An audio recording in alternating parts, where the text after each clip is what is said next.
What's going on, people? Welcome back to the channel. Welcome back to Saeed TV. I hope everybody's well. I hope everybody's good. This is the Northwest Divide.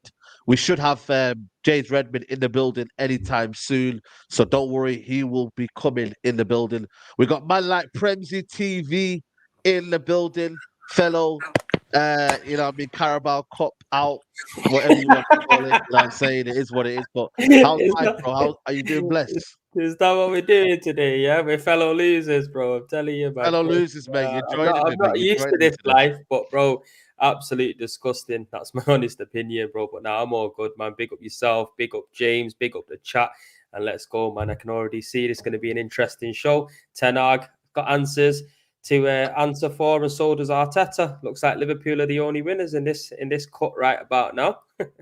Did you know? No, Did you know that I am one of the nicest winners of all time? Did you know this, boys?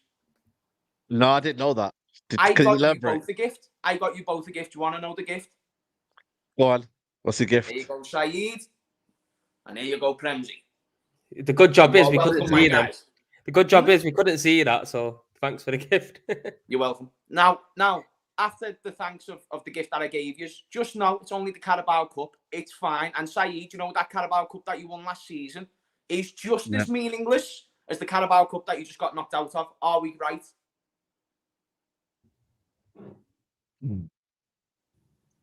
Whatever you say.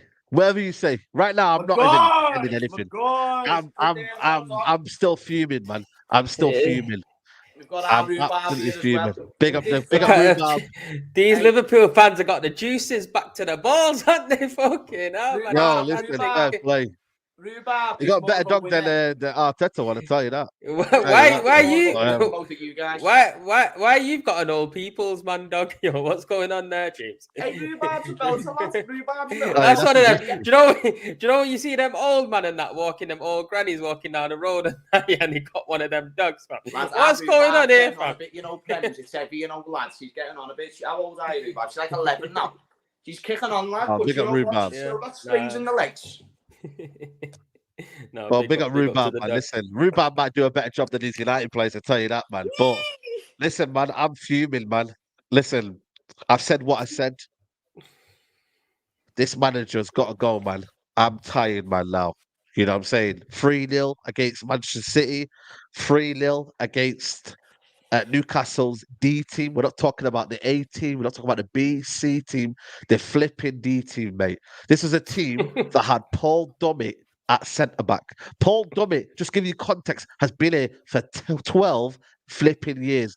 Paul Kraft, I've never heard of him. Honestly, I think I've seen him play once for Newcastle. You know, apparently he's been out for a year. They had the kid at left back, Lewis Hall.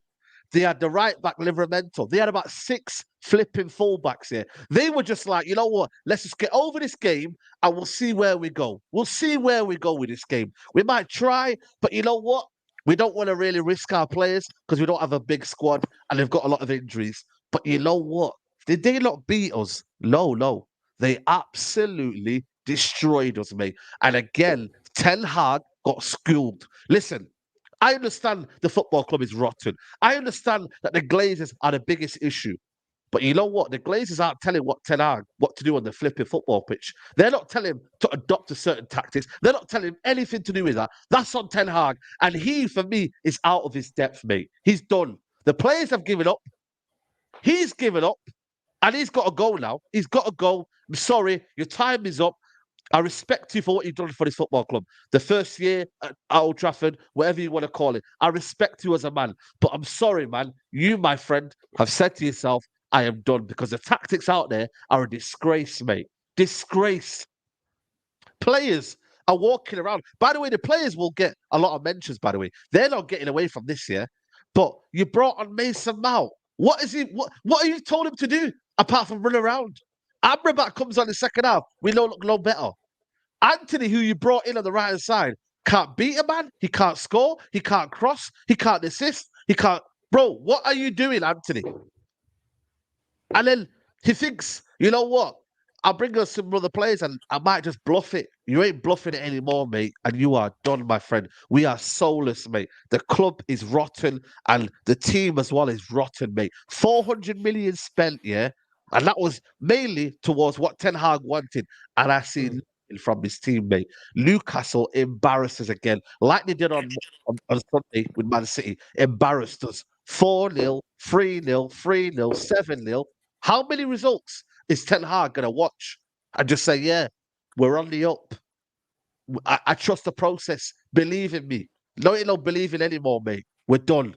Or You I'm should done. have brought I'll should have speak. brought Matt Ritchie, man. You should have brought Matt Ritchie. That's who you should have brought, fam. I'm telling you now for a fact. And one thing as well, yeah. I speak for myself, yeah. I hear this little Mark Goldish, whatever he's called nowadays, because he ain't got his real name, talking about fake and all that, mate. Listen, mate, I come there home and away. You're in your fucking bedroom, mate, because you can't come to Old Trafford, because you've been hounding out Old Trafford, mate, talking about fake and all that. You're the biggest fake reactor Man United fan there is. You ain't even a Man United fan, mate. So coming to me about fake reactions, and I just want Ten Hag out for the clicks. Are you stupid? What's this guy on? Nah, genuinely, you know what, man? He's been chatting shit, yeah, behind my back to whatever subscribers he's got, mate. But you see me, yeah, I'm there every single game, mate, about fake fan, mate. You're a Nottingham Forest fan, mate. You're even a Man United fan. You've jumped on the bandwagon when Man United was shit 10 years ago, and you're talking about fake fan, mate. Come to Old Trafford. That's the word on the street, yo. No, I'll be serious with you. Come to Old Trafford, mate. No. Sitting in your bedroom about fake fan and fake reactions, mate. You absolute prick, man. I swear down to you, man. Nah, this guy's been chatting shit about, oh, I go outside Old Trafford and I'm speaking bruv. Shut up, man. Absolute weapon you are, man. About fake reactions, mate. Done that, lad, you have your right to reply. I'm just laughing. Nah, chatting shit, man, about fake reactions. All you do in your bedroom is fake reactions. Sat behind your camera and that. Shut up, man. I'm there, mate, every single day watching this shit. And you come out of here saying fake reactions. Fuck off, you prick. Yeah. Yes, Saeed. That's my dog that I know. Man trying to chat to me about fake reactions. I couldn't give a shit if this is demonetized. But you see me, I keep it real. I don't have no agendas. I don't need to press pass. I don't need to get in the bed with the Glazers and take money from the Glazers. I don't need to do none of that, yeah? I keep it real. I don't want anything from this football club. I've been offered so many shit from this football club. You see me, I refused it. But you see you take every opportunity to get everything from this football club because it's all about the money for you. I ain't about that life. I'm here, home, sit. When it's raining, when it's sun, wherever it is, yeah, I'm there on the front line, mate. That's what I do. You sit behind your camera and you say, oh, you know what? I'm a real fan. Fuck off, mate. You prick. Hey, Prems, we're going to have to back it, lad. You know what I mean? Hey, nah, bro. I'm backing Saeed through anything, bro. This is my guy from me. Hi, you get me, bro. Fuck off. Listen, all I know, ain't no one could come to Manny and say nothing to Saeed, Joe. It's a rap for man. Bro, are you mad? I'm telling you, it's a rap. Oh, fake fan. Anyone who's making you this upset, Saeed, I don't like it. But you know what I will say? Nah, I ain't upset. Man, I have to call it out. I'm responding to my man because he won't say my name, but I'll say his name, yeah? I'll say your name, mate. Or should I say, I don't even know your name, mate. I don't even know your name because you make a fake name out there. You see me, I've got a real name. My name is Saeed Hussein. What is your name? Nobody knows your name. You prick. I don't know when it's Saeed. I'll be honest, I don't really watch none of his stuff in it. When I've heard that my man's X50, I'm not involved in it. So I ain't trying to watch any of his shit, bro. Big man thing. But, bro, like you said, bro, man's always... Saeed's my guy in it, like I said, from knee high. You get me? Against the world, in it. It don't matter who it is. You get me, bro. That's exactly what it is. Yeah. My opinions are rubbish. I can accept that, yeah? But this idea that I'm doing it for fakes and clicks and all that, bro, I'm just calling what I see on the football pitch. I'm there when the protest happens. I ain't seen him in no protest. I ain't seen him in no Glazer out protest. I ain't seen him. Where have you seen him? Sat behind his bedroom like he always is. Muppet. But anyway, let's move on because I ain't about to give the whole show to my man. You feel me? So yeah, talk about United. Go on, James. I was just going to say. I just let it sink in for a minute. I was only going to say, I think, outside of all the goldfish stuff, I think you're being a bit reactionary. I think you need to give Ten Hag a bit more of a chance. Just a bit of an opportunity. Hook, line and sinker, little bit in, reel in. That's all that's happening. It's just a bad patch. Give him an opportunity, because think about it. He's got the best out of Maguire in recent weeks. He's got the best out of McTominay in recent weeks. You've got to. It's about opportunity. Prems, me and you don't come from rich backgrounds, do we? Say you don't know this. We all come from like more poorer background. We've known the football side. Russia. It's about providing opportunity to the lower class. You know what I'm saying? I want to offer that same opportunity to Ten Hag, and I think you should too. I think you as a United fan owe him the homage as a man who won you a League Cup and got you third place in one of the most historic seasons in the last 10 years, the best season in the last 10 years. You deserve to provide that man an opportunity. So I think you've got a right to be angry at certain people. Ten Hag shouldn't be one of them. Prems, you bounce off that, son. I don't know. I'm going with the same opinion. Goldbridge went for fam. I don't know what he said, but I'm going with that one. We're done, man. We're done. Look, putting it all the joking to one side, yeah, you got to look at the time he's had there. He's not had very long there. But I do understand Saeed's frustrations, because if I'm watching my team and there's no style of play, you don't understand what they're trying to do on the pitch. They're getting pumped in 3-0 everywhere they go. You get me? They don't show no fight in a derby.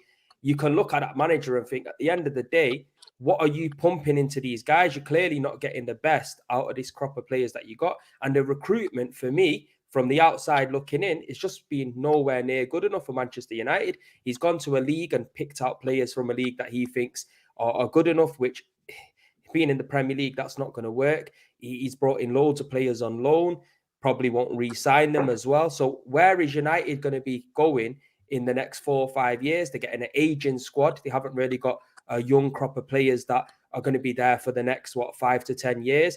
It is all looking like a mess at the moment, and Ten Hag's got to take some responsibility for performances on the pitch. Likewise, the players as well. The players have to take responsibility, because I'm not being funny here, but I'm an Arsenal fan. If I had a chance to go and play for Arsenal against Tottenham or even Manchester United, yeah, I'm leaving it all out there. You get me? I'm going to be able to take that shirt off and literally drain it. But when you look at these United players, Rashford, lazy, you get me? How is Matt Ritchie dominating the midfield when they've got Champions League Varane in there? I mean, Casemiro in there, 5-time Champions League winner. It makes no sense. There's clearly not a tactical plan there. However, if you do sack Erik Ten Hag now, who is it that you're going to be looking to bring in? Because I honestly believe the way United has been run as a club, if you end up sacking Ten Hag, you probably end up bringing in Gary Neville as a replacement for 6 months or somebody like that. It's mad. I understand. I genuinely understand. I understand your point of view that this football club is just ruined, in it, and the Glazers ultimately have to go. But I think for me, the accountability isn't there on the manager. A lot of people are they're just accepting, like, you know what? All right, then it's okay to lose 3-0. And yeah, we'll come back on Friday and everything will be okay. Or Saturday, wherever you're playing. Like, everything's going to be all right. On the football pitch, what we're seeing is not good enough. Two things can be right. Yes, the owners have to go, and they're wrong. But also, Ten Hag, he's done as well. The two things can be mutually exclusive. Like, come on, guys. And this is where Can I I'm try at and right play- now. Is that, Can I try and play devil's avocado for Erik Ten Hag? So let me say this. Let me say real quickly. I think if Casemiro was more available, if Varane was more available, the best centre back last season, what's his name? Lucho Martinez, the butcher. but some babies. What did you say? No, I'm just the butcher. So what I'm saying is that all these players who have now been absent, if they were available, we could maybe see some progression. No, Saeed. Don't we need to give him a chance with a proper? No, but the thing is, though, I feel like for me, a lot of you lot were saying to Man United last season, we don't see a style of play, and we had most of our team there. He got through last season. Styles of play are overrated. They're overrated. No, it's not overrated. We just need no, it's not. No, it's not overrated, because you know why it's not overrated? Because that's what is your identity. That is your bread and butter. Okay, you might not win trophies and whatnot, but you gear towards that. You need to see a style of play. What do you recognize from this Man United team? This is majority of his players as well. He's brought in these players. We're talking about Anthony, Mount. If we had spent better and he'd actually said, you know what, we're going to buy other players. But he wanted Anthony and Mount. Why? What have they done? Yeah. Dead. These are his recruitment. This is his philosophy we're talking about. And then he goes, we don't want to play Ajax football. Well, hold on a minute. You just bought half of Ajax. So it don't make sense. His argument is not consistent. So for me, miss me with that excuse about injuries. Every team has injuries. Yesterday, we had so many changes in that team. We played the same flipping way. So where is the philosophy? You should be a sign of a good team is, yeah, even when you have a squad full of the same players, yeah, you should be able to see still an identity of the way they play. Newcastle last night were a prime example. They had 6, 7, 8 key stars out, but yet the same play with the same aggression, same intensity, same game plan. So there you Well, go, yeah. Let James me Redmond. ask Premsy. Premsy. I'm sure that Mikel Arteta would have been going through the exact same thing that Ten Hag is going through right now. You He was a stayed with him, novice. and it's got out This is on a the guy other that side. Say that again. Yeah, well, obviously, James, if you didn't know, I was the big advocate. I think I was probably the first fan who actually called for his head, Arteta's, when we was finishing 8th, and that because for me at that particular point, I weren't really seeing no style of play. I wasn't really seeing any evidence But you that he have was one gonna. now, don't you? Yeah, but that's what I'm saying. He has changed my mind to a certain extent. You know what I'm saying? Like sometimes you do have to give people time. I do get that. You get me? Especially when the football club like Arsenal was so fucked. Like, you need to get a philosophy in there, and a philosophy can't just be injected overnight. Do you know what? No, I get it, but you got to understand, Ten Hag's come in and he spent 400 million pretty much straight away. You get me? Arteta didn't spend 400 million straight In an away. inflated Arteta, market, to be fair. yeah, but Arteta walked into a team where he had to literally rip it out right from the top to the bottom and totally get to a level where we're not just behind all these big 6 teams and all even big 8 teams. We had to kind of level with them and then improve to start challenging with them. Isn't that what Ten Hag's doing at United, though? Because think about it, the way you got rid of man. Wait there, like the same way you got rid of Aubameyang is the same way you just got rid of De Gea. The same way your fans questioned getting rid of Aubameyang at the time, but turns out it was a good decision. It's very different. Very different because Arteta. I'll tell you why. Listen, let me tell you why it's different. Because Arteta got rid of players who we think didn't have the right mindset and the right attitude. Ten Hag has. Isn't that what Ten Hag did United? Ten Hag has still got the likes of Bruno Fernandes in that team, whose attitude is appalling. He's still got what's his name, Marcus Rashford in there, who lets his head drop. These guys are not getting dropped out the first 11. You get me? Granit Xhaka had his best season ever last season. You know what I mean? So Arteta could clearly see it. Wait, but that was through the faith that the manager had shown him. So the same way that Granit Xhaka showed good signs in the Bundesliga, was really crap in the Premier League, but then ended up doing well last season. But you can't. Wait there, let me land. That was crucial for your title charge. It's the same way that Ten Hag's got to be given or allocated at that same time, no? No. But you know what it is, though? He just said the biggest thing, Premsy. You got to remember, yeah? He comes in and he says, I can't play my Ajax way or the way I want to play because of certain personnel in the team. Premsy, did you hear the quote? He said, I can't play that way because of certain players. Well, then, if you can't play that way, why don't you drop them then? Why don't you drop them? But he won't do that. And that is the biggest issue. Do you know what it is, though, as well, Saeed, yeah? Like, going back to what James was saying, yeah? You can't just look at Arteta and measure that with every single manager. It doesn't work. You get me? He might just be a one-off in that particular situation. The thing is with Arteta, he has got a bit of a structure above him where United don't really look like they've got a structure to fall down on. They're looking like they're every manager they bring in is the manager to basically change absolutely everything around. It's like the old days of Wenger and Fergie when them two man just ran the clubs, you get me, and made decisions for absolutely everything. With United, they're still sticking to that old system, but the managers they're bringing in, they're not delivering. I give Ten Hag credit for winning a trophy last season and getting third. I actually do give him that. I understand injuries can have a part in that, but if I was a United fan, I'll be looking at my team now and I'll be thinking these guys don't look like they're playing for the manager. That's the God's honest truth. I don't see anything from them. I don't see no style. I don't see no passion. I don't see no desire, no aggression on the pitch. You get me? At home, especially, when have you seen United? Look, we know they've been poor for over the last 10 years, but when do you see United at home consecutively get beat 3-0? Like, you don't really see that happening. Now it's becoming just the base. Yeah, exactly that, bro. Exactly that, man. I'm going to get some super chats in here. Big up to team that says, hello, Said. One of Ten Hag's greatest criticism is recruitment. Would that not be solved with getting a DOF? That's on the club. No, 100% I agree with you. But he has led basically the recruitment this season. He's got his guys in. So then I get it. We can blame the DOF for not having this idea that we've allowed him to take control. But ultimately, these are his players. So it's on him, bro. I get it. I've been talking about John Myrtle for years. He ain't good for the job. But all of a sudden, a lot of the fan base are calling it Myrtle madness. So pick and choose, guys. Pick and choose.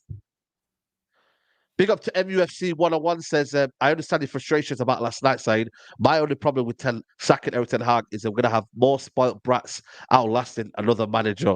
You're spot on. I understand what you mean. But, I mean, he's still playing them. He's still playing the guys that you're talking about. He's still giving them opportunities. Ricky Proctor says, Saeed, Arsenal fan here. You sacked managers 5 times. Haven't you seen enough of cycles that you want the same thing again? Dump Rashford and Bruno now instead. Listen, I have seen the same cycle 100%, and this is why I've always maintained that the bigger issue is the Glazers, but I still cannot enable this manager to keep on doing what he's doing. Go on, Saeed. Who would you bring in now, though? Who would you bring in now who you can see that will turn the tide for you? Well, I don't think there will be a long-term manager anywhere around the corner right now because I don't think they want to come into this. I don't even think Hansi Flick, Conte, all of these managers would come into this mess anyway. You'd have to bring in an interim and you have to write off the season.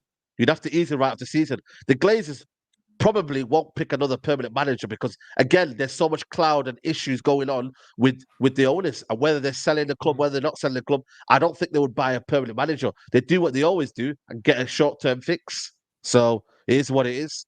Mike S says, let man cook. Big up to Mike S for the donation. Zuberi, big up to Zuberi, says, F Man United as a club team and as a sports institution. Disgraceful to the beautiful Premier League. James, how great is it to see Liverpool fan and support of FSG? Saeed, go on holiday and have a Coca-Cola on me. He said, Liverpool fan, I'm supporter of FSG. I don't know if James is a supporter of FSG though, but I was going to say, oh yeah, that's Zuberi. Nah, that's Zuberi. Zuberi's my guy. Zuberi's joking. He's an FSG inner. He's an FSG inner. Yeah. I know. Yeah. My man Saeed just dropped the Daily Duppy diss track. Listen, I have to say what I got to say, man. When is the next EAFC stream? I'm not sure. Probably Friday, bro. Friday. Big up to Tima says, I'm really gonna sack another manager and let these players get away with the absolute drivel. We hire another manager, it'll be the same. Saeed, you're right. Let's sack him, Fletcher or Potter. Geordie boys taking a piss. United fear factor gone. And Arteta has had the same opportunity to get rid. Ten Hag still has Van Gaal playing. Phil Jones didn't leave till this summer. It's different, Saeed. But the expectations are different as well. Arteta come in and he was a novice. Ten Hag, he's an established manager. Yeah. So there has to be big expectations. Come on, man. This is it. This is it, Saeed. This is why I didn't want him. It is fair 100% because I wanted Arteta's head gone because there was no evidence of what he's done in the past as being a new manager. There was nothing to suggest to me that he can overturn a bad period. I think him winning the FA Cup give him some leeway, but finishing 8th twice, as an Arsenal fan who's been struggling, seeing our team struggle for 17 years at that particular time, out of the Champions League for like 4 years at that particular time, I didn't see Arteta pushing us to where we are right now. And because he has got us to where we are right now, I give him credit for that. But this season, there is a lot of pressure on his head still because this is 4 years in the job. For example, if he ends up getting knocked out of all cups, getting nowhere near the Premier League title, nowhere near the Champions League title, there's going to be massive questions asked of him because he spent, nearly 700 million now. He's got all his players in. There's going to be pressure on his head. And to be fair, I might be then looking at other options, somebody like maybe a Roberto Mancini, somebody of a higher caliber that could not let this golden era of Arsenal players just end up dispersing into different teams and he'll end up passing by us. You know what I'm saying? Sometimes you need that next guy to come in and take you to that next level. But if he stays and say we miss out on the Premier League by a point or 2 points and we're right there all the way to the end and we get to like the semi-finals, finals of the Champions League or whatever, then there's no reason, in my opinion, to get rid of him because there's nothing says that another manager is going to come in and surpass what he's done. You know what I'm saying? Because challenging for the league, for me, that's all I want to see as an Arsenal fan because I keep saying it, we got no God-given right to win anything. There's a lot of good teams in this league. You got to earn your right. You get me? You got to earn your keep. So as long as I can go to the games every season and think, you know what, this year could be my year, I'm all right with that, to be fair. Yeah, I want to win stuff, and that's the prime goal. But like I said, sometimes you've got to look at things a little bit realistically as well. Yeah. Let me ask you a question, James Redmond. You know, Even if, like I said to you, the bigger options, the bigger issues are the Glaze and whatnot, do you think Ten Hag is the man? When you watch United, do you see a plan? Do you see an identity? What do you see in United right now? Be honest. I'm not going to try and swerve you and say something, that leading question. No, What do you see in Man United? No, I do think that he's a really poor, and I don't think there is a plan right now. But I do believe that there's a vision to get you somewhere. But sometimes, just because it's a rocky road to getting there, doesn't mean that there's not a plan. Just because you can't see the plan doesn't mean it's not there necessarily. So no, I can't see a plan, but it doesn't mean that there's not one implemented to where he wants to go. And yet the start hasn't been great. The same way Arteta's start was not great. In fact, it was terrible. Back-to-back seasons where he finished 8th. The reason why I raise Arteta as an example, and people can sit there and say, well, it's different because he was a novice. I find it very difficult to believe that a novice of someone who had very heavy influence in that Manchester City dressing room is just a complete novice. I disagree. I think they both had similar backgrounds. Ten Hag done it in Eredivisie. Mikel Arteta had heavy experience with Pep Guardiola, the best manager of all time. So the point that I'm leading to is that Arteta went into a crap environment, had to get rid of a lot of big names, in which he then replaced these names with his squad that people questions all the way through. Even some of the names that you are saying, like Bruno needs to do this and this player needs to go. Well, so did Granit Xhaka, but then Granit Xhaka stayed and he was crucial to Arsenal's success, because I know they never won a trophy, but still, very good season. Granit Xhaka was huge towards that, and he could be actually a loss this season if you think about it. So if there's any reason why Arsenal drop off, it could be because of him. If they do well, then you've got to respect Arteta for still building the team after losing such a crucial midfielder. Point is, it took time. With Erik ten Hag, the evidence suggests your club is not well run enough at the top where you can go out and get a new manager and then that's going to guarantee you success. No, because the only thing that's guaranteed you success was Jose Mourinho, really, Van Gaal. But as the years have gone by, we've noticed there's no sustainable plan by just rotating managers. So let's have a look at it a bit differently. Ten Hag's a young manager. He has a bit of experience. He has a good. Well, that's not true, because we've seen Chelsea do that all the time. How come the chat have a go at me for buttoning and then I can't even land? By the way, he's not a young manager. He's not young. He's 53. He should be established by now. 53 for the manager's quite young, and he's only been a first team manager for 7-8 years, and that was not a young manager's like Arteta, De Zerbi. Them kind of managers are young managers up and coming. He's not a young manager. No, James, you can't. You go on. We can all disagree on the perception on whether he's old or young. Fine. If you want to disagree with that one individual point, the overall point is that a manager might need a little bit more time in the shit show that's Man United. If you get rid of him, there's no guarantee for success. If you keep him, of course, there's still no guarantee for success, but you could end up getting an Arteta situation, because there was no guarantee for Arteta at first. He ended up proving people wrong. Now he's built a really, really good team. So you're looking at just one aspect as Arteta. I understand what you're saying. It could work. It might not work. But look, there's something that you said in there about changing managers. We've seen probably Chelsea arguably want to be one of the most successful teams in the Premier League by chopping and changing managers all the time. Man United haven't done that though, Prems. Man United. No, I know. No, I agree. Man United's a bit different. I agree, James. Listen, I agree. Look, let me land you, because I honestly think it is a total different situation, Ten Hag and Arteta, because you talk about Arteta being under Pep. Arteta had no influence really in that team. He couldn't go and pick the starting lineups. He couldn't go and recruit who he wanted to for Manchester City. It's a total different ball game coming to a club like Arsenal, who's been in the dumps for years and years and years, having no experience under your belt and calling all the shots. The difference is between Arteta and Ten Hag, the signings that Arteta brought in, all the Arsenal fans were questioning at first when Arteta signed them. But as soon as they came into the team, we seen a plan with them players. We seen, you know what? These players are looking all right. The signings Ten Hag has made, you're looking at them signings, and maybe 1-2 of them you're thinking are all right. The rest of them, I wouldn't have them in my team. And I guarantee you, if Jurgen Klopp signed any of them players that Ten Hag did, I guarantee you probably wouldn't be happy as well. Have I got a right to respond, or are you there you still go. going? Because I know the chat get rattled when I interrupt people. So are you done? No, I'm making Yeah, sure he's that, done. that He's you're done. done. I know the He's chat done. get He's rattled done. when I interrupt, so I'm trying not to interrupt. No, the point. Why are you getting rattled by the chat, fam? Fucking hell. Oh no, I'm speak, not. yo. I'm just making sure that I actually didn't You pick interrupt. up I'm your trying to be dog and fair start at the stroking start. your dog, man. You need to calm down. Oh no, this dog. Oh no, this dog's actually my ma's dog. Why do I need to calm down? I'm calm. You're the one who's probably not. Don't let the chat rattle you, man. Bloody hell. Oh Put it no, on I'm private. not Smash your likes I'm up, just people. saying that I know Smash the your chat likes. get rattled by me interrupting. So anyway, the point that I was going to make is that that's not the point in why I brought up Arteta. Arsenal and Man United is a much more similar case study than Chelsea and Man United, because Chelsea are completely a different run club to the way United have been. Chelsea have sacked managers and it's worked. Man United have sacked managers and it's evidently not worked. So the point is the same way Arsenal were just sacking managers since Arsene Wenger left. It's the same way Man United have done the same thing since Sir Alex Ferguson. Now you've got to give one of these dudes a chance to build something over the long term. Because in the 70s and the 80s and the 90s, teams weren't just chopping and changing managers. If you were going to use that same premise as us, Bill Shankly would have never went and achieved what he achieved with Liverpool. Point is, you need to give some managers some time. And as we know, there's no guarantee for success. So why don't we change the approach? That's all I'm saying. But you know what? Yeah. We only sacked one manager, though, James. You got me. We haven't been sacking managers left, right, and centre like Manchester United.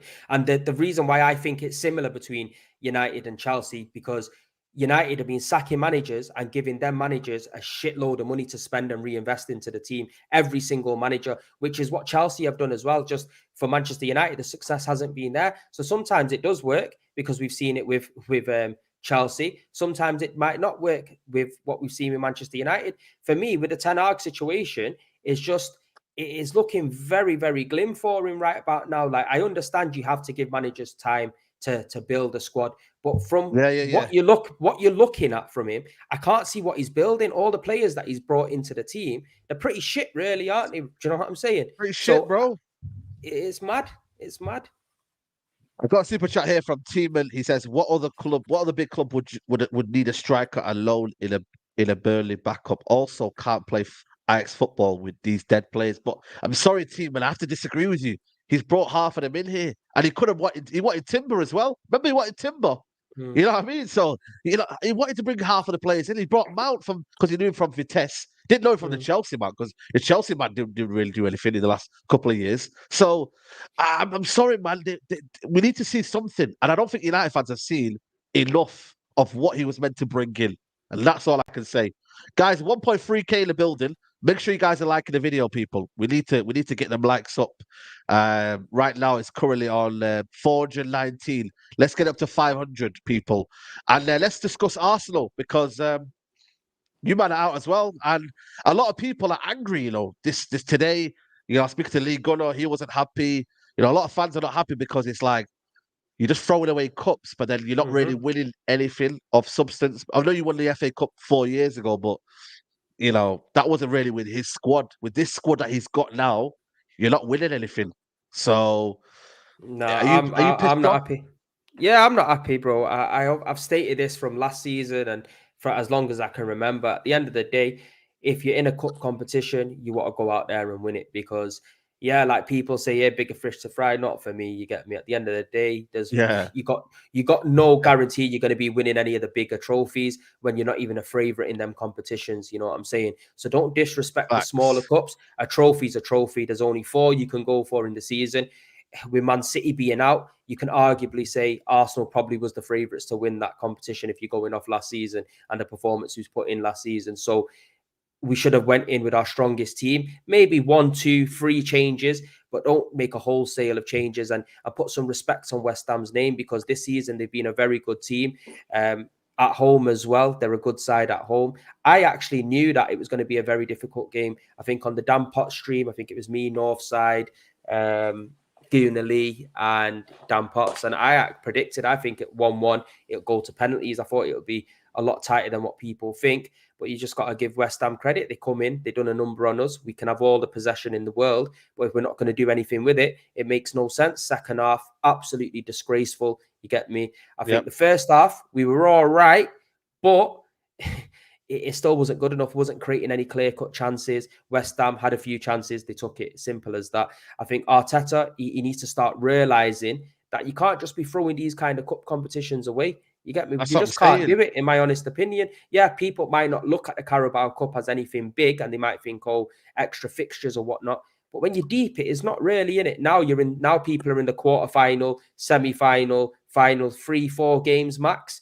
You know what I'm saying? That's not gonna break the camel's back. That so for me, very disappointing to go out. And if we end up getting beat by Newcastle, this result's going to look even worse than what it was, because he rested loads of players for that Newcastle game.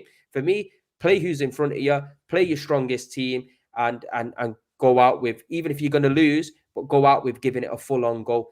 I didn't see the players really pushing on, too late making substitutions in the last 10 minutes, bringing Martinelli, Saka, and all these guys on. They ain't going to do fuck all in the last 10 minutes. It's just not going to happen. So he needs to take a look at himself. I think he really messed up there, and I'm not with it.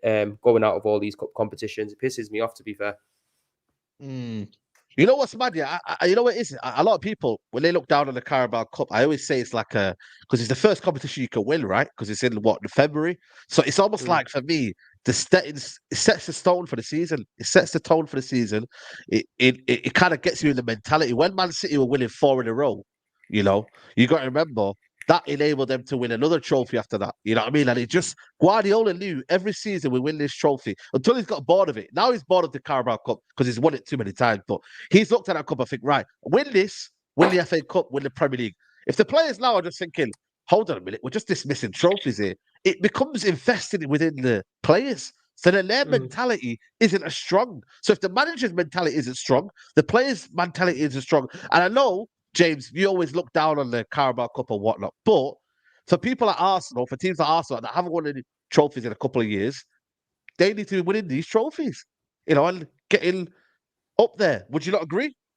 I agree. And by the way, I don't. It's just because I usually have a joke about the League Cup because we won it the year before you. It didn't matter then you won it and then whatever. No, lads, I agree. I think that Arsenal should be wanting to win those trophies. I don't think it's the be-all and end-all of maybe getting them sacked, because then you've got to outweigh, okay, then, well, if we do, and I know no one here said that we want Arteta sacked, we've just said that we're not happy with him, but for those who maybe do want him sacked because of that, well, now you've got to weigh up, is the replacement going to be better than him? And if it's not going to be the case, or if it's very unlikely and based on probability, it's going to mix up the thing that Arteta's building right now. Well, then now you've got to weigh up, okay, then is it just more worth giving him that time to maybe build his team? And if it proves in hindsight we didn't win enough trophies, then that's just something, that's the fish that you're going to have to swallow when it gets to that point. Until then, let him keep cooking, because it shows that he's now making that team a regular title challenging team. And the League Cup would not... If the League Cup was won and then nothing was won next year, the League Cup would be forgotten about. It does not really matter whether or not they win a League Cup. Financially for the club, it doesn't really matter. It only matters for the fan satisfaction of winning another trophy. Based on the big competitions that they're now competing in, the back in Champions League, they've been competing for the league. Yeah, I think you've just got to let him cook with the team that he's got. That's not to say that he's not being perfect the same way Klopp hasn't been perfect to us. But the reason why I wouldn't let Jurgen Klopp go is because I understand we're probably not going to get better if we replace that man with who we've got at the top of the football club as well. So that's probably the stance there that I'd have on Arteta. Do you know what's frustrating though as well, lads, that he's been here for 4 years. He's brought in over 20 players. As a fan, I want to be seeing him field out a team in the Carabao Cup, even if it's not his strongest team, a team capable of putting a good fight up against West Ham at home. You get me? Not a team that's getting turned over. You get me? How are you playing Jorginho? Havertz. Yeah, I want to bring the team up, by the way. Yeah. And Vieira in the middle of the park together, where they haven't played together before. And there's no strength there at all, bro. You can fucking blow all of them players over. Do you know what I mean? So it looks like you are sacrificing it. And this is where Arsenal fans that are not happy going out of the cup, because there is a lot of fans that are happy going out of the cup, but the fans that are not happy going out of the cup, this is where the problem lies. And I think maybe it might be Arteta was in an era of playing under Wenger where we used to go into the Carabao Cup every year and just play the kids. Maybe he might have that mindset and that's the way he's looking at it. But for me, we can't give up on none of these trophies, man. Big up, before I get to your team lineup, Eric H. Gunners, big up to you. Goes, difference between Arteta and Ten Hag are how they respond to media. Arteta takes the responsibility while losing, like last night. Ten Hag only blames his own players. Never is Ten Hag's fault himself. And here's your team that you had yesterday. And the midfield for me is it's just shocking, man. Like Havertz, Jorginho, and Vieira.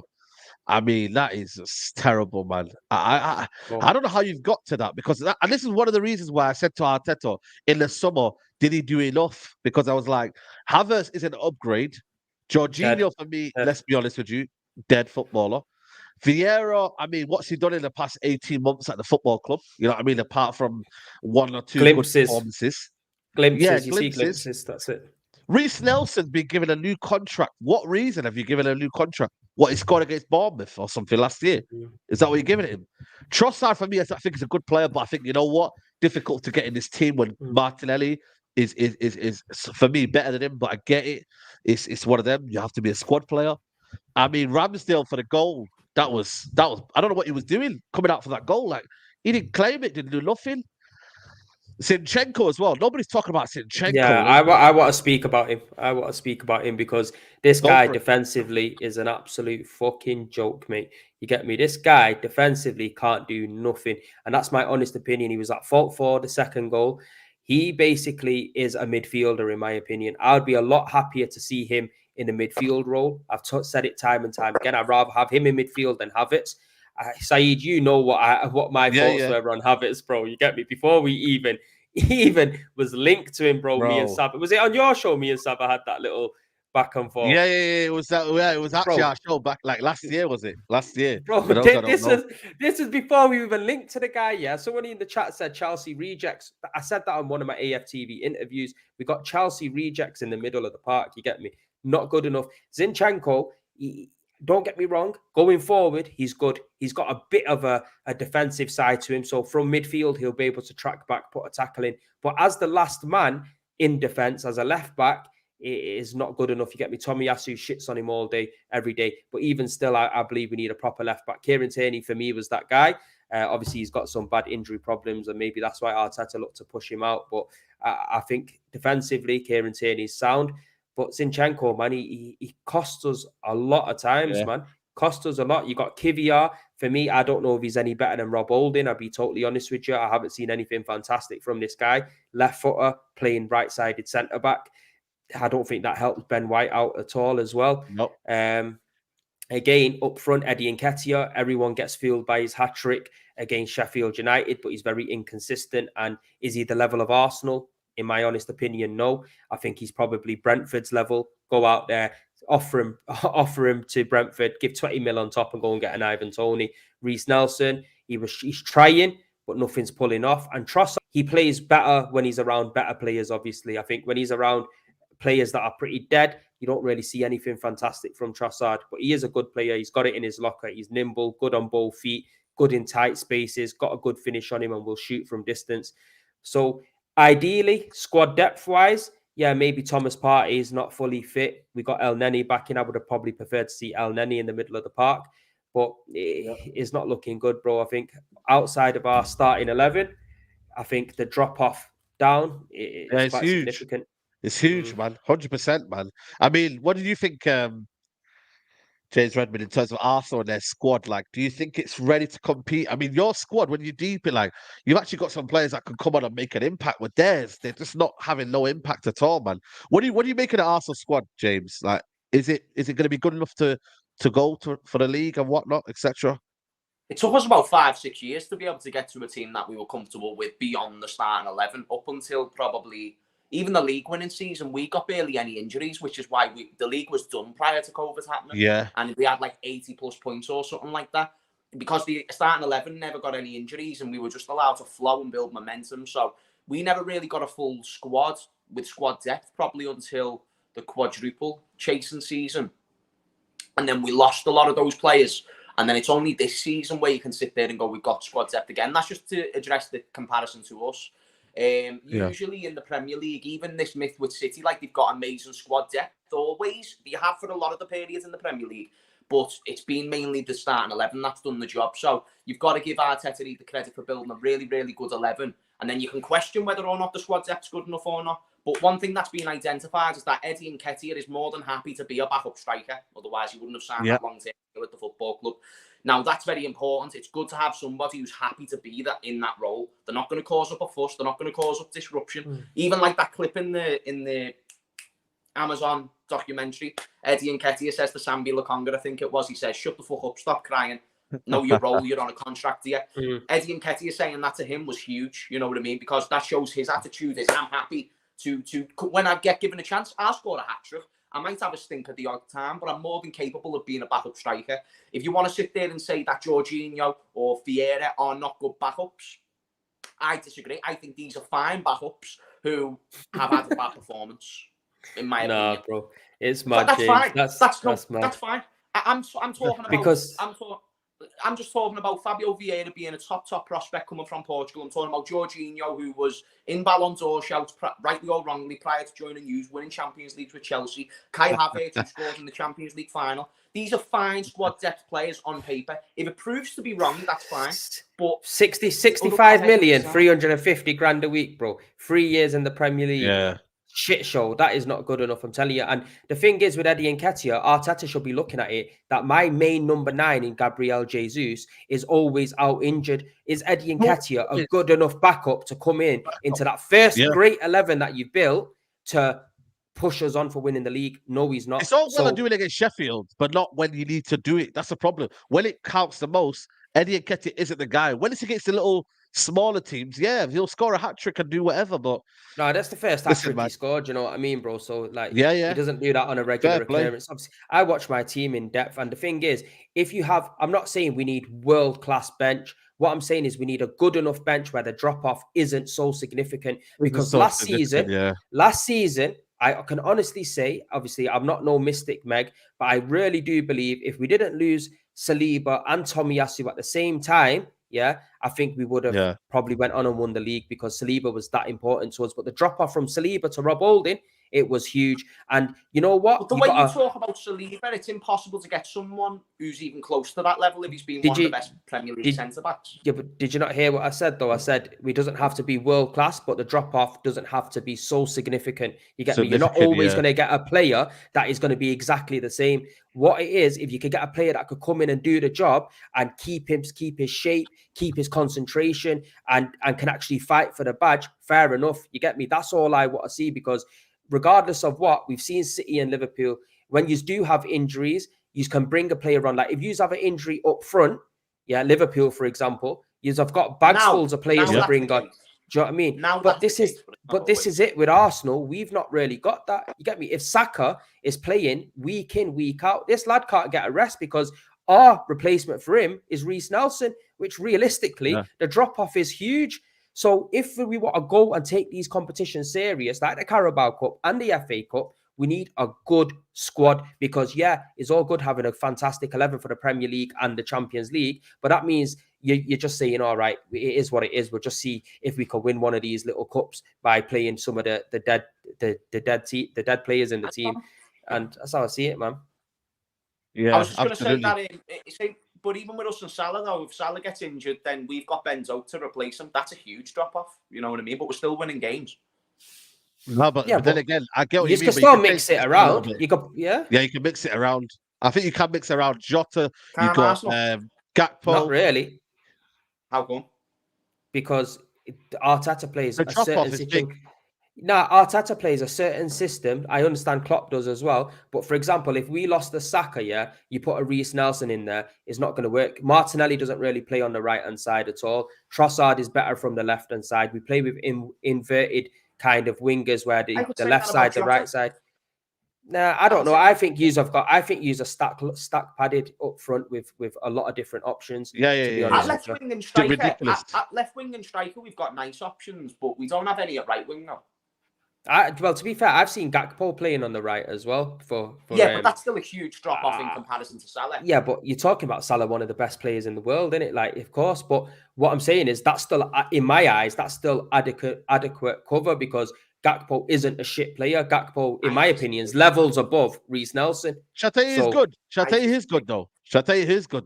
Is what do you call it? Nunez. I mean, that perfectly segues into Nunez. I mean, I got to give it to him, I don't think he's the most aesthetically pleasing striker in the world to watch. But you know what, man? He's scoring goals now, and he's becoming a bit of a, he's starting to settle now, starting to get in his groove. I know he'll miss chances, but Yeah, there's a Nunez, comment. well, it's a The comment. Bring it up to check. Hungarian Oh, Steven Gerrard can play on the right as well, fam. yeah, no, 100%, 100%. I'm No, just gonna but get the these are super still chat before you huge come in. drop-offs. No, but these are still huge drop-offs. I don't know if anyone's listened to what I've said. There's still humongous drop-offs in comparison to what Salah Yeah, is the point. Same way Saliba is so great and the drop-off was so huge. Even though Gakpo can do a job, even though X can do a job, it's still a huge drop-off is the point. For example, if Tomiyasu didn't get injured as well at the same time as Saliba, we could have put Ben White in defensive position and Tomiyasu on the right. So that wasn't my point. My point being is the drop off from Saliba to a Rob Holding is mad. I think a drop off from Saliba to Rob Holding is a lot more of a drop off from Salah to Gakpo. You know what I mean? Gakpo's a good player. Yeah, obviously that's your Gakpo's opinion. a good player, but he's not a right winger. yeah. I don't know. I've seen him play but there. I played it's, against him as well. So in the Europa League, and he did an all right job there. Yeah, But you no, said big that up you to played Mr. against him. Yeah, we did. Yeah. Oh, Gakpo. sorry, Arsenal. Yeah. I thought you said you. I was PSV. there like you played PSV. against him. Yeah, no, okay. he was he's been playing, man. Man like Premsy, man. Top baller. Big up to Mr. Link says Darwin Nunez has got GA every 61 minutes. Bro, listen, man. What talk to me. I know you didn't rate him, James, but I don't think you're not happy for him. I think that's No, a of fair course, never. statement. Never was that the case. I never writ off Nunez to a point where there was no return for him. I always said that there was someone there who definitely has potential. I just don't know if his fundamentals are going to flourish the way everyone thinks they will. But I am more than happy to be proven wrong. And right now he's doing just that. He's probably the best striker in the Premier League. It's weird, lad, because there's so many strikers in the Premier who've got much better fundamentals. Even like the way Bournemouth fans had a right to jeer or to sort of, get at that first touch, rightly so. Even the finish was so central. It was just hit with pace and power, and the goalkeeper was caught out of position, but it went in the back of the net. And the fact that that guy finds a way to score goals and he finds a way to beat players is incredible. And it's really a testament to the amount of chances that we provide him and the work rate that he puts in, because his ability is minimal, but the work rate that he puts in is what gets him these numbers, lads. And this is what Liverpool have been built on, with a well-oiled machine, to a point where before Salah joined, he weren't getting numbers like that at Roma, but then he ended up being a much better player when he came into our system. And I think something's happening like that with Nunez, because he's not just getting goals, but he's also now getting assists, which is great to see too. So because you got a world-class manager. What? It's because you got a world-class manager, that's why. No, that's right, lad. That's right. And even last year with the same world-class manager, Nunez weren't doing nowhere near as good. Nunez actually was last year. First year in the league, it takes time to adjust in it. We see Manchester City, who's got the greatest manager in the world. He brings players in and he puts them on the bench in it for the first season. So it takes a bit of an adaptation period. But yeah, man. Will he be like Liverpool's number 9 for the coming years? I'm still not convinced he will be. I think Liverpool will somehow go and buy another striker. I don't know. Maybe it's just me, but one thing I like about him, he doesn't give up. He doesn't look like he's sulking. He doesn't look like he's, he plays with that kind of infectious kind of way where he's just always willing to give. Similar to Cavani in a sense where, in that regards, when he was on the football pitch, he would like battle the cause, like just cause chaos in it. He would cause chaos, and that's what he is. And fair play to him. Listen, we can banter him. We can banter him, but fair play to him. And he keeps trying. He keeps trying. He's got that dog in him. Yeah. Big up AJ. And listen, man, Liverpool, they're through to the Carabao Cup. Did you play well? I didn't watch the game. Did you play well, or did you scrape past them? It was a boring game. It was a boring game, but we've been efficient up front. We've been getting the goals, and it's just about outscoring your opposition, innit? So from that element, we've done really well, to be fair. I don't know if we'll win the whole competition, but I think we could, especially now that a lot of the big dogs are out. I'd say Chelsea and Newcastle, probably besides those. We haven't really got much else competition in there. Yeah, what was Endo saying in the Europa League? Because I remember last week when I was telling you to give him a little bit of time, that my boy Harry from Japan was saying that he's a good midfielder, and man, we're ready to to kill Endo off and that is what's going on. You heard he's got a goal. I've always backed Enzo, me lad. I've always backed him. I think he's coming to be like a third choice. You know what I mean? I don't think he's our main man at all. So I think from there he's done well. I think as a utility man, someone who can come on off the bench. Happy days with him. Happy days with Enzo all the way. Yeah. Listen, fair play. Endo, do your thing, man. Do your thing. Listen, we're going to wrap it up here, people. It's been a good show. 56 minutes in. Let me check the likes on the video, because if we're not on at least, what would I say? How many likes should we be on, guys? What do you reckon? 1.3K. Should be on 800 likes at least, man. Come on. 800 likes. We're on 581. Guys, especially after that fucking rant at the start of the show, mate. You get me? Bro, you should be on 800 likes at least. Chat shit. If you chat shit, then that's what you get, man. I'm not asked, like, people can come from my opinions, yeah, but when you start calling me a fake fan, mate, listen, that's where you kind of turn me. So, yeah, man, like the video on your way out. It's been a good one, James. Been a good one. You got any content coming up? Anything going on? Not confirmed, but just keep an eye out on the channel, boys and girls. You know what I mean. But appreciate the time, Saeed. Great show, brother. Come on. Always. Make sure you check him out. James Redmond TV, back on it and that. So yeah, man, make sure you follow his channel. And Premsy TV, you had a show yesterday, innit? With the Japanese brother you were talking about. So check out that, people, as well. Nah, definitely, people. Big up, James. It is always a pleasure. Normally, we was meant to have a show yesterday, but obviously he was taking his dog for a walk, so he couldn't do the show. Pick up Saeed, pick up the chat as well, man. Appreciate if you go over and hit a subscribe and make sure you smash a like on this video. It's always a pleasure chopping up with you too. Yeah, man, definitely. Guys, I'll be back live at 6 p.m. For the Mandem Talk. That should be interesting. So make sure you tune in 6 p.m. for the Mandem Talk. And obviously, Big Six tonight. I mean, listen, can't even be asked, bro, but it is what it is. But guys, it's been a good one. This has been the Northwest Divide, and I will see you next week.